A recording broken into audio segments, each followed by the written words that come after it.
Hi everyone, MP Will Greaves here with this week's Weekly Wrap. It's been a full week in the House of Commons, in the community, and across Greater Victoria, with moments of progress, celebration, and reflection. Let's get into it. In Ottawa, I spoke in the House in support of the Clean Coast Act, a private member's bill from my colleague MP Patrick Weiler from West Vancouver, Sunshine Coast, Sea to Sky Country. This bill helps address the serious problem on all of Canada's coasts of dead and derelict vessels. Protecting our coastlines is essential for everyone, but particularly for marine ecosystems, coastal communities, and all of us who depend on the ocean. It was also Family Day, long weekend, and I was grateful for some time with my family.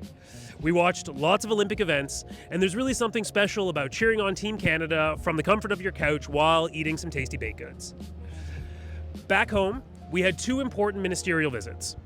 First, I joined Housing and Infrastructure Minister Gregor Robertson at the BC Legislature alongside BC Housing Minister Christine Boyle for a major joint federal-provincial announcement on affordable and supportive housing. These investments are critical to tackling the housing challenges that we're facing in our region and in communities right across the province. Second, I welcomed National Defence Minister David McGuinty to Greater Victoria. We met at CFB Esquimalt and at the Coast Guard station in Victoria with senior military and Coast Guard leaders to discuss the vital role that our region plays in Canada's security and defence. The investments being made here will strengthen national security while supporting good local jobs and strengthening our island economy. I also met this week with AVI Health and Community Services and with union leaders representing federal public servants in Victoria to hear about their concerns and priorities. Another rewarding part of this job is calling local organizations with good news. So this week, I contacted more than a dozen groups here in Greater Victoria to let them know that they're receiving federal funding. For small organizations, these investments can make a real difference, and it's powerful for me to hear firsthand how these federal grants will support their work going forward.